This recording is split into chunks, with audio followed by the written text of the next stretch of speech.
But my name is Richard Wang, so like Bernard said, I'm with a loan story in Santa Clara, California. It's in the South Bay.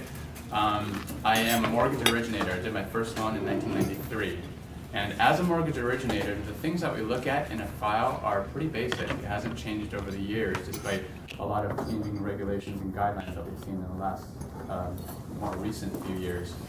And the three things that we always look at are income, assets, and credit. And whether you're buying a new home or whether you have an existing home and you want to refinance your loan, you're always looking at those three things: assets, income, and credit. And so today I'm really going to focus on the last one, credit, because you guys need to get back to work and it will take me all day to talk about all three.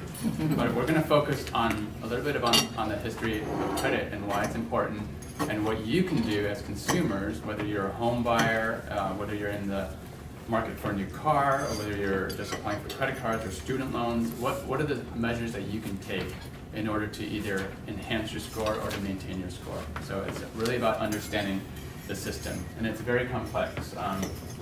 FICO, everything you always wanted to know, hopefully, and more. So there's a lot of confusion out there, I hear all the time. Even being in the mortgage industry for years and years, I was confused throughout the years, and because it's the algorithm, the formula for determining your credit scores, for example, is really similar to the quarterback rating in the NFL.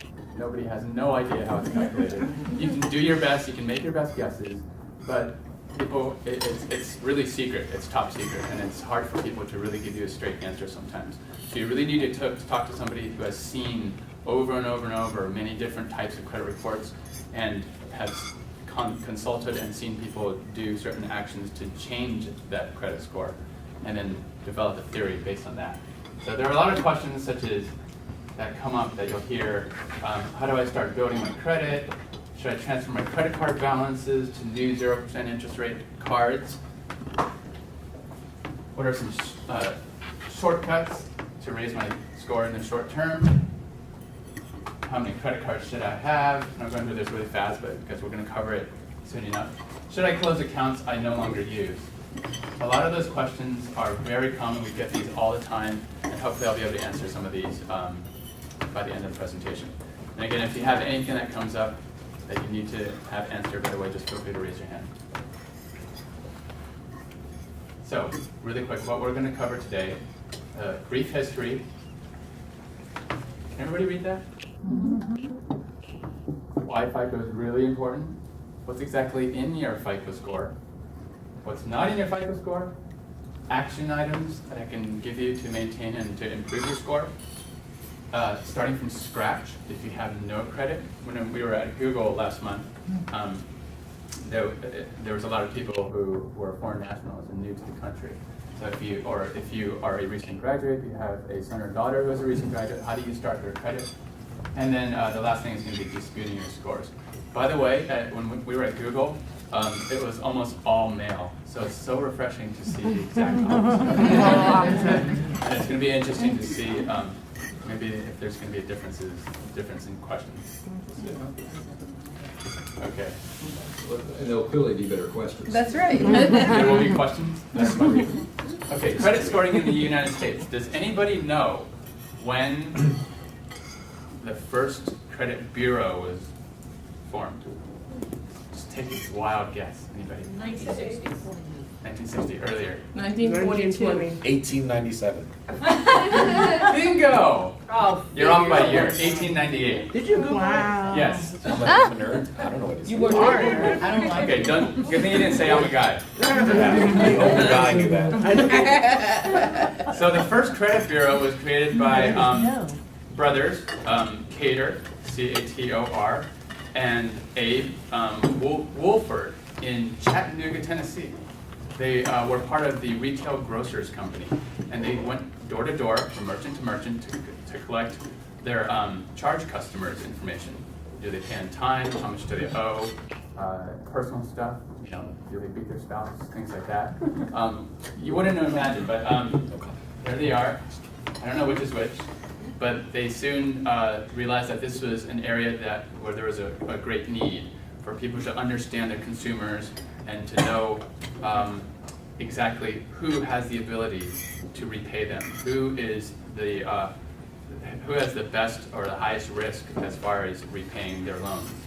And so they went on to start the Retail Credit Company, which was the first credit bureau in the United States, which was eventually, years later, turned into what is now Equifax. And there, at one point, were 6 or 7 bureaus in the United States. They now boil down to 3. And so there's Equifax still. There's Experian, which is actually formed in another country. Does anybody know what country that is? It's actually not a U.S. company. Don't look at me. Experian is based in the UK, interestingly enough.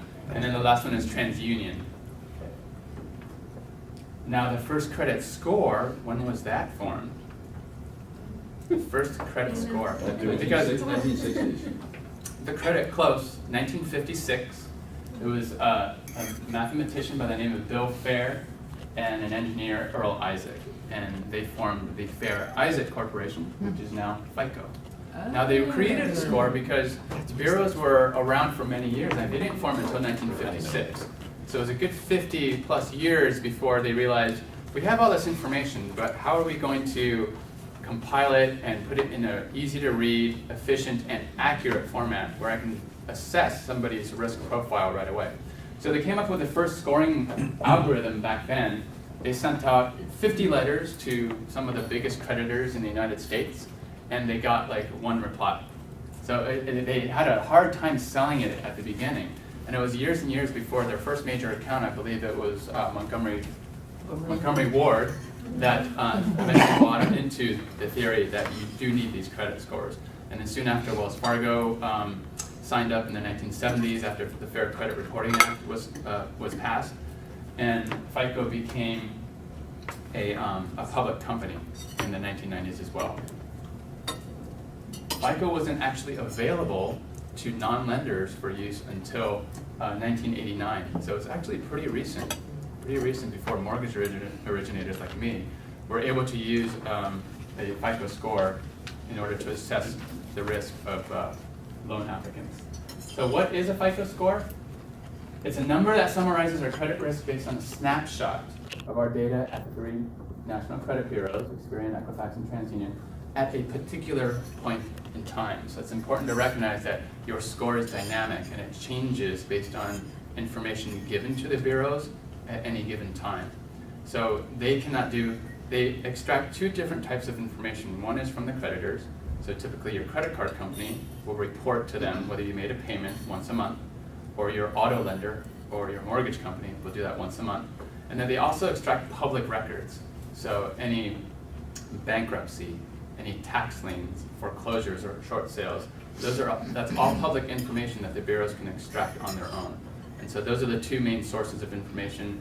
Altogether, there's probably 40 to 50 different pieces of information that the bureaus will compile and form into a FICO score.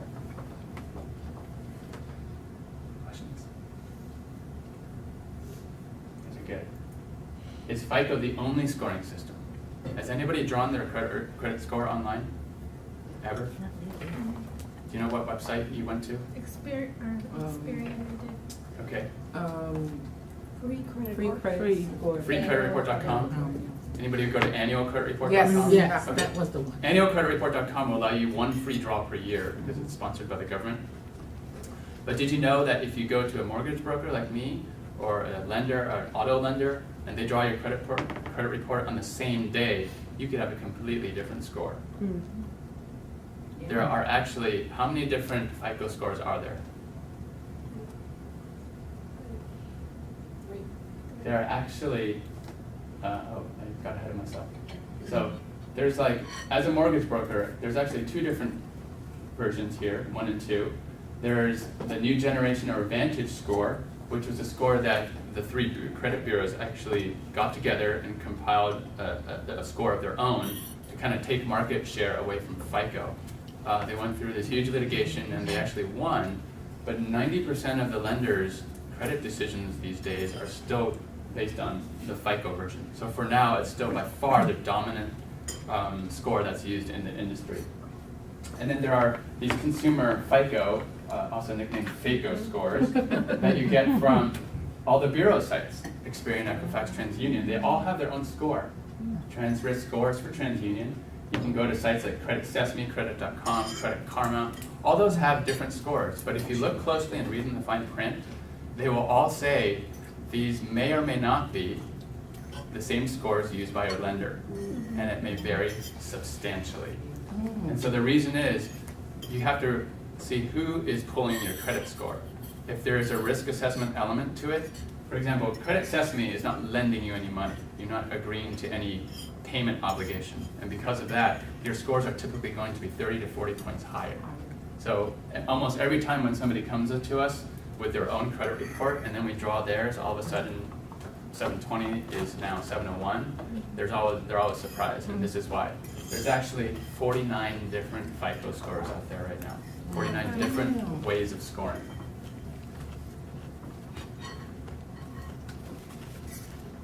And this was taken right off of the Experian website.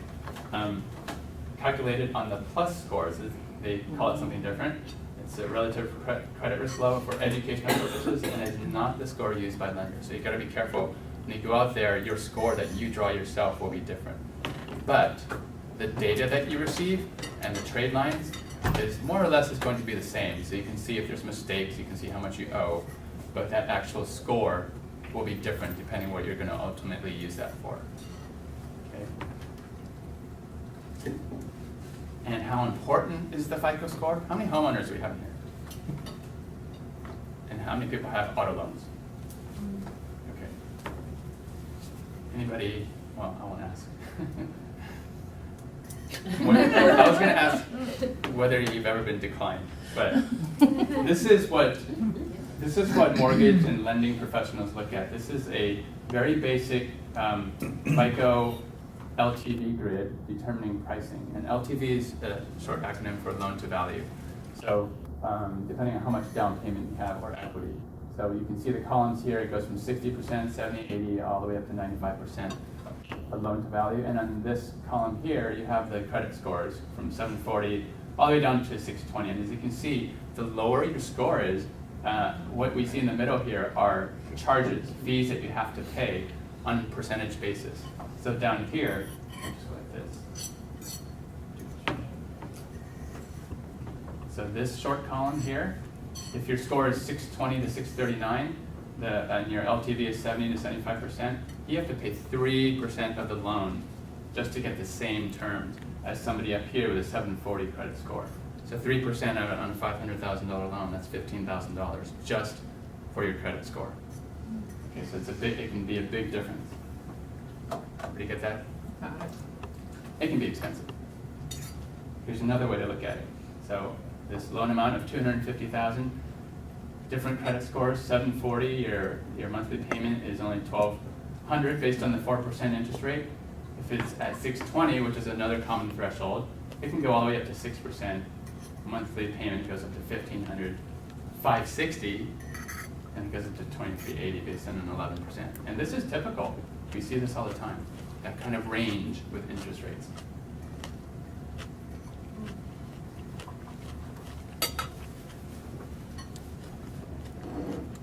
Let's take a look at what's in your FICO and how it breaks down. So, has anybody seen this pie chart before? For your notes, you might want to go to myfico.com. It's the consumer website for FICO, myfico.com. A lot of great consumer information there that I'm going to go over here. The blue part of the pie, 35% is payment history. And let's take a closer look here. It's basically your payment history. Do you make your payments on time? Are you late? And if you are late, let's look at in detail how recent it's been, how many times you've been late, and how severe the late is. Is it 30 days, 60 days, 90 days, or worse? Has it been sent to a collection agency? That would be usually the last action that a creditor would take if you have a major payment. How far back do they look? Sorry? How far back do they look for that payment history? That's a Were you good ever question. late 4 years ago? Were you ever late this month? No, bad information will stay in your credit report for 7 years. Wow. Okay. Will it affect the score? Probably, but it's not a linear result that we see, the biggest impact because of the recency of the derogatory will occur in the first 12 months. Beyond that, it drops off substantially. But it will still affect the score even at any time during that 7 years. And then after 7 years, it will go away for most derogatories.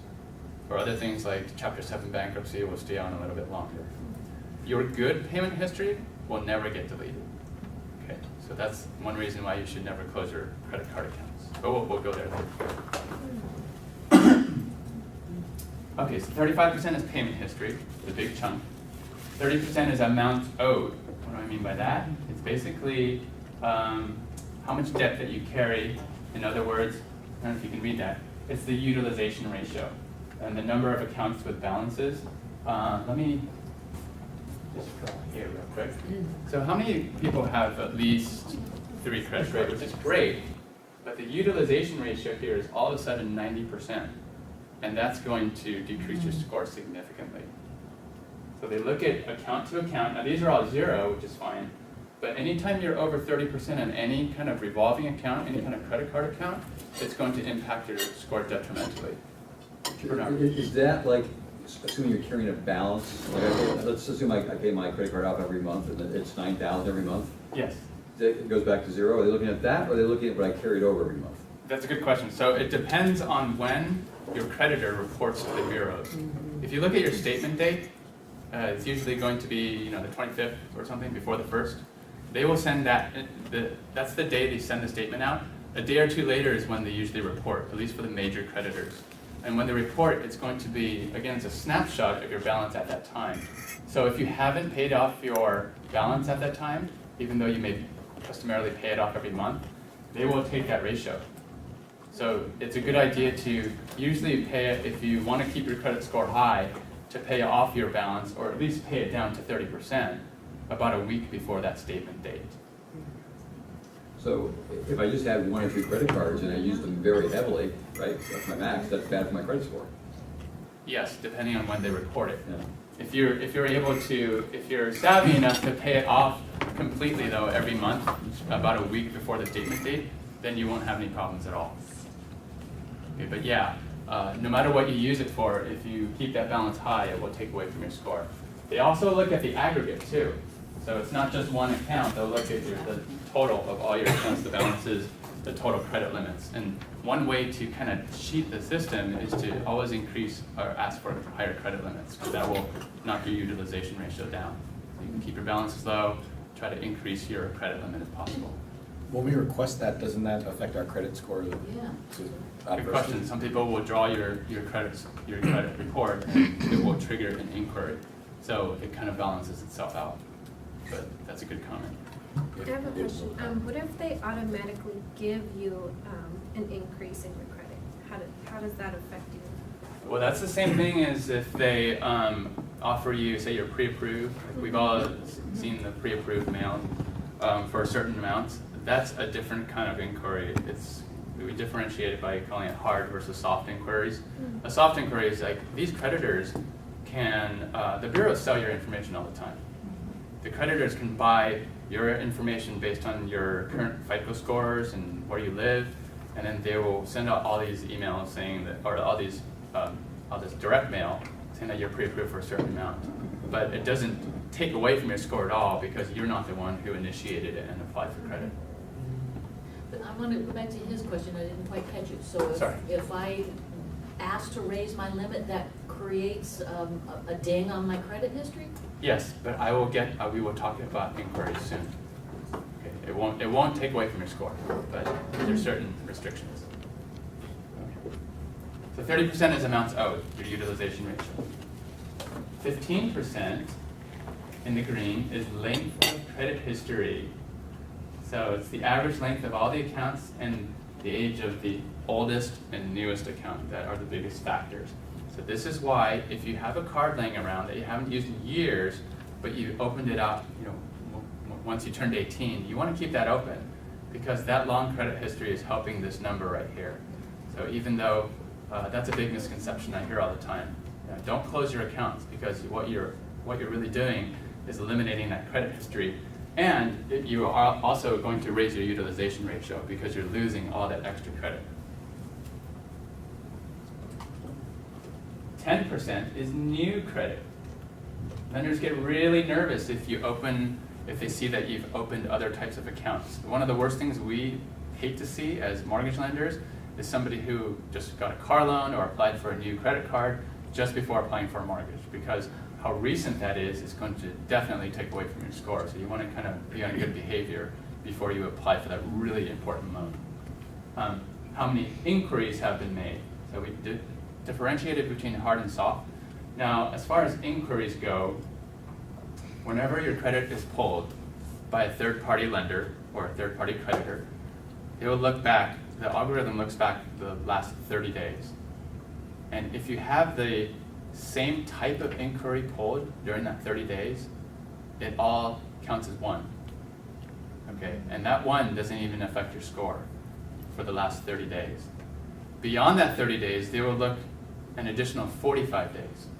And in that 45 days, if you have all the same types of inquiries, whether it's mortgage or auto or a credit card, that will all count as one also. And that one will affect your credit score. But it's only one. So they do that because they allow consumers to rate shop, basically. Shop for the best mortgage, shop for the best auto loan.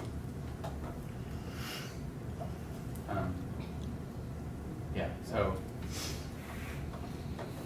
the recurring theme here is, of course, recency. How recent has a late occurred? How recent have you been going around opening up new credit? That all increases your risk assessment. Okay. The last 10% is types of credit used. I kind of alluded to this a little bit. There are 3 different types. One is you can apply for a mortgage. The second one is installment, car loans or school loans. And the third one is revolving. So any kind of credit card, gas loans, department store loans, department store cards are in that category. What that means is if you have inquiries, multiple inquiries in the mortgage category, it all counts as one under that certain 30-day time frame. Same thing with installment. That does not apply for revolving. Okay? So if you apply for multiple credit cards over a 30-day period, it will trigger an inquiry for each one, unfortunately. Okay.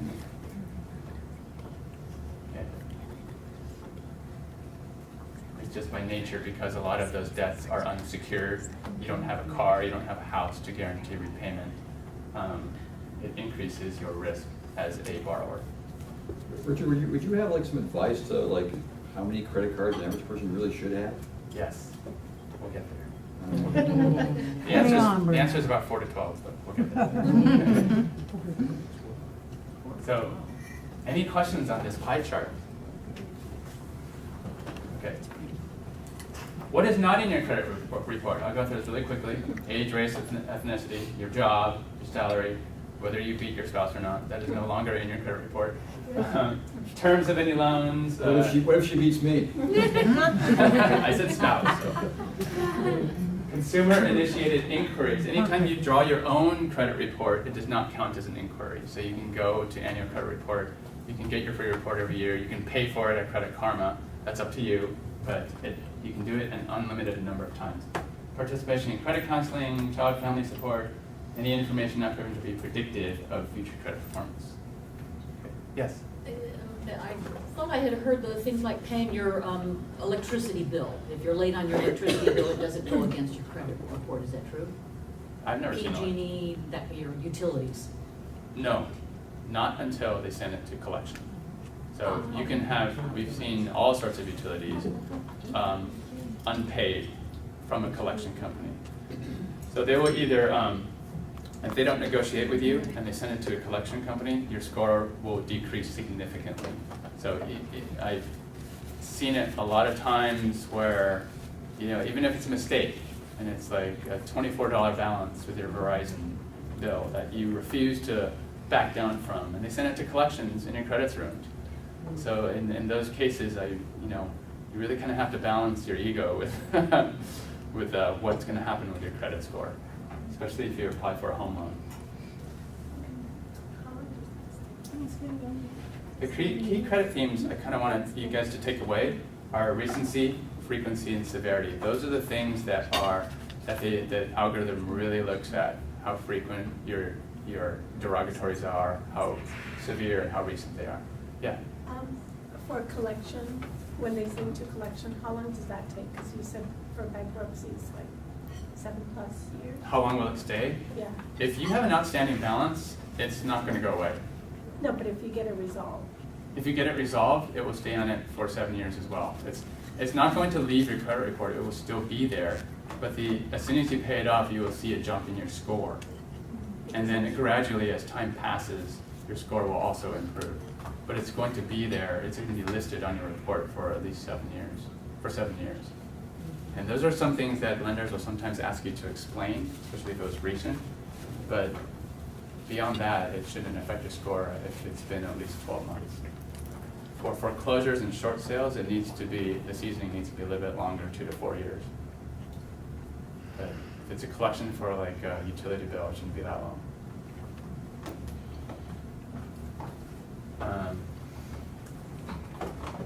So key tips to remember. Now keep balances less than 30%. We went over that with the utilization ratio.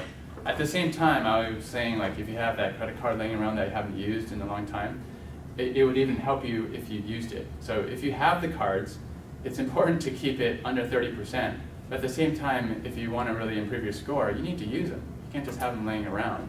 Even if it's just one $10 charge every month, you need to demonstrate your ability to repay. And that's what will really raise your score. If you keep it at 0, it's not going to take away from your score, but to really build that first number, which is the 35% payment history, it's important to use them. And ideally, you want to have between 4 and 12 trade lines. So that can be credit cards, that can be auto school loans, or it can be mortgages. If you have 4, that's what lenders typically look for, a minimum of 4 trade lines for 12 to 24 months. Trade lines, you mean different cards?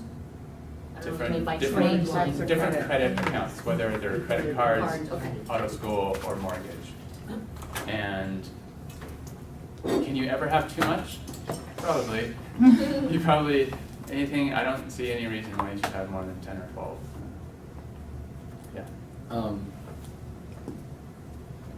Would that keeping a above 0 balance for the credit cards that are sitting around, would that make a difference if your credit score is already at a certain level, or is it just to raise your credit score? It would be to maintain and to raise your credit score. Oh, to maintain as well? Yeah, I think so. I mean, I don't think you could get there without using credit. So Well, if you've already gotten there, then... Yeah, if you've already gotten there, if you've already gotten there and you just want to keep life simple and keep it to one credit card, Yeah. I think you'll be fine. Again, it's not, I don't know the whole algorithm. Sure. Very few people do. I think if I knew it, I'd be killed, but. But we can only assume from what we've seen through hundreds and hundreds of reports that that would be the case. Do not close accounts because you want that payment history. Make the right type of inquiries, and what that means is be careful when you give your Social Security card away. When a third party draws it, that's when hard inquiries are made.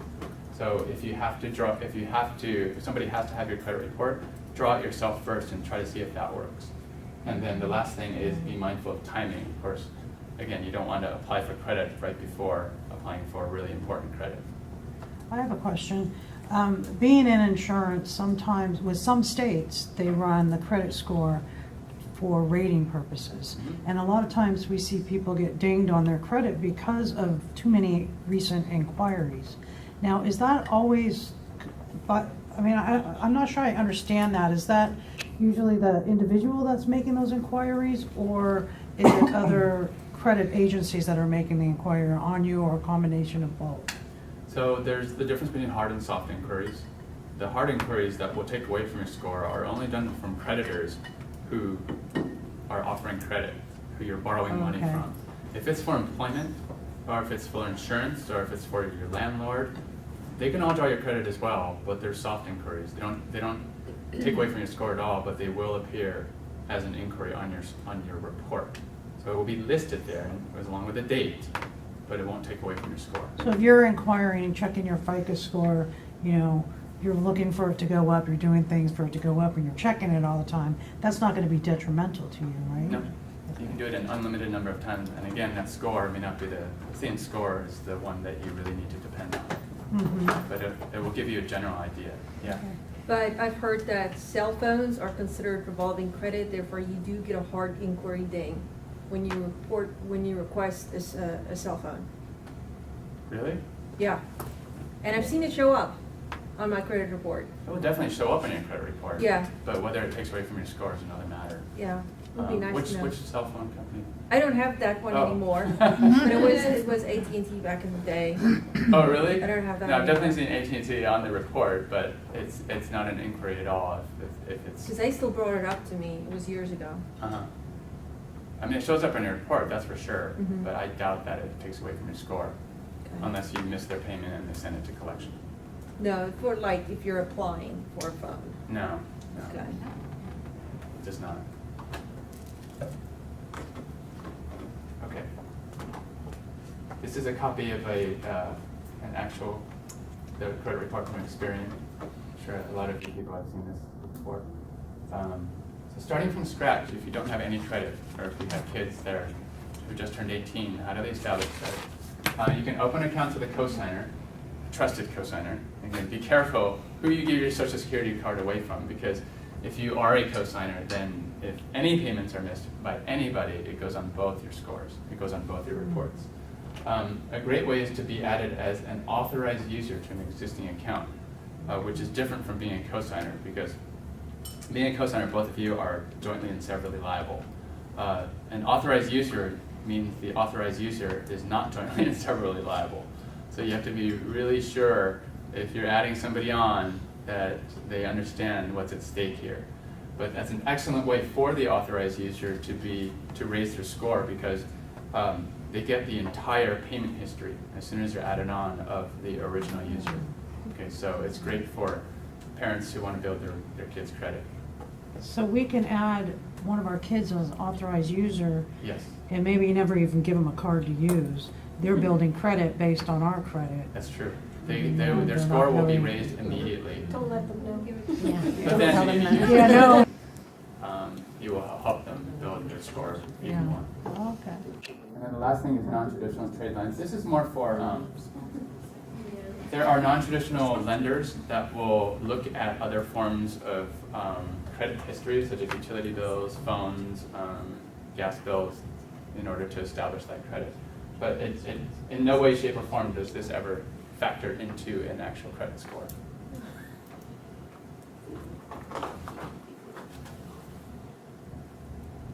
Okay, so you messed up already. What's the damage? Now,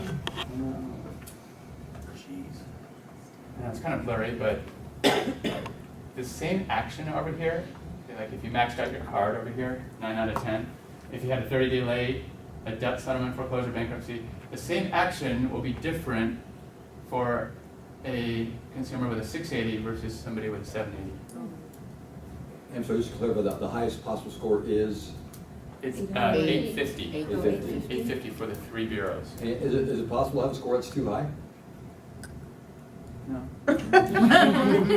Just anything over for lending, mortgage lending purposes, anything over 740 is basically the same. The pricing and the terms offered are going to be the same. So if anywhere from 740 to 850 is just bragging rights. Okay. I like that. So you can see, if you max out your card, it's 25 to 45 on a 780 score, 10 to 30 on a 680 score. And the difference is because your first blemish on quote-unquote perfect credit is going to take away from you more than somebody who already has a questionable history, or even an average history, or even above average history.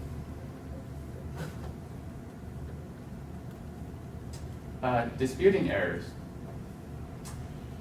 Traditionally, we've all been taught to write letters, make phone calls, but you'd be really wasting your time. Nowadays, with the internet, it's a lot easier and more effective to go to 3 sources. You can go to myfico.com. They have 3 bureaus listed here and how to dispute with them. That is the most effective way. You can also go to the federal government webpage, the Federal Reserve, right here. I can send these out later too. And then you can go to the Consumer Finance Protection Bureau, the CFPB, which is now funded as much as the IRS. They're the ones going out and suing all the major banks and going after the credit bureaus to make sure that everything is fair for the consumer. Has anybody been on the CFPB website? Go there. A lot of great information for consumers. That's what this organization was created for. And this is the page where you can submit a complaint to the CFPB about credit bureaus. And when you call them, somebody always answers. That's how well funded they are. Wow. Yeah, it's a government agency and somebody always answers. Okay.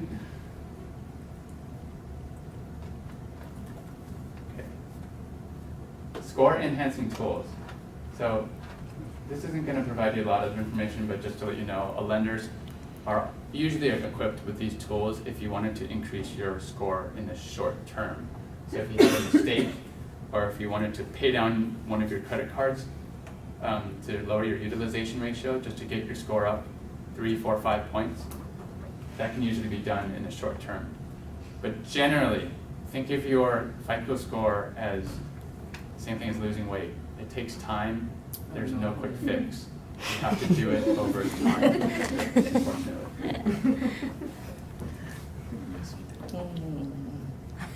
And that's all I have. Do you guys have questions?